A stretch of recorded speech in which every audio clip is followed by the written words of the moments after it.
মিডিয়ার ভাইরা প্লিজ, এটা খুবই ক্রুশিয়াল, খুবই ইম্পর্টেন্ট, এটা প্রচার করতে হবে। কারণ এটা হাজার হাজার মানুষ ইনশাআল্লাহ আল্লাহ চাহে তো এইটার বদলতে হয়তো আল্লাহ তাআলা তার জীবনটা রক্ষা করবে। হার্ট অ্যাটাক যদি কারো হয় কিভাবে বুঝবেন? দেখেন, বুকের মাঝখানে চাপ আসবে, মাঝখানটাতে। অনেকে মনে করেন বুকের বাম পাশে মনে হয় চাপ, না, বুকের মাঝখানে ব্যথা বা চাপ, এমন চাপ যদি 20 কেজি ওজনের একটা পাথর আপনার বুকে চাপা দিই তাহলে কেমন ওজন লাগবে? ভারী লাগবে না? মনে হয় একটা ভারী কিছু চাপ দিচ্ছে, এরকম চাপ অনুভব হবে। সাথে এই চাপটা আপনার এই শোল্ডারে বাম হাতের দিকে ছড়িয়ে পড়বে, হাতটা মানে কক কক কক কক করতেছে।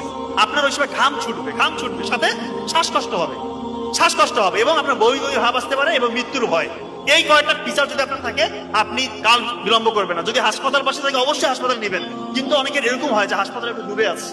এই জন্য ওই WHO এবং আমেরিকান হার্ট ফাউন্ডেশন তারা বলছে প্রি হসপিটাল ম্যানেজমেন্ট বাসায় করতে পারবেন। খুব ইম্পর্টেন্ট, অ্যাসপিরিন, একটা ট্যাবলেট অ্যাসপিরিন 300 mg চিবিয়ে খেতে হবে। অ্যাসপিরিন চিবিয়ে খেতে হবে, ইনশাআল্লাহ তার 50% মৃত্যুর ঝুঁকি কমে আসলো। নাইট্রোগ্লিসারিন একটা হচ্ছে স্প্রে পাওয়া যায়, নাইট্রোগ্লিসারিন মার্কেটে বিভিন্ন নামে আছে, ওইটা জিহ্বার নিচে 2 চাপ দিতে হবে। আর একটা হচ্ছে অ্যাটোরভাস্টাটিন গ্রুপের যে কোনো একটা ওষুধ 40 mg খাইতে হবে।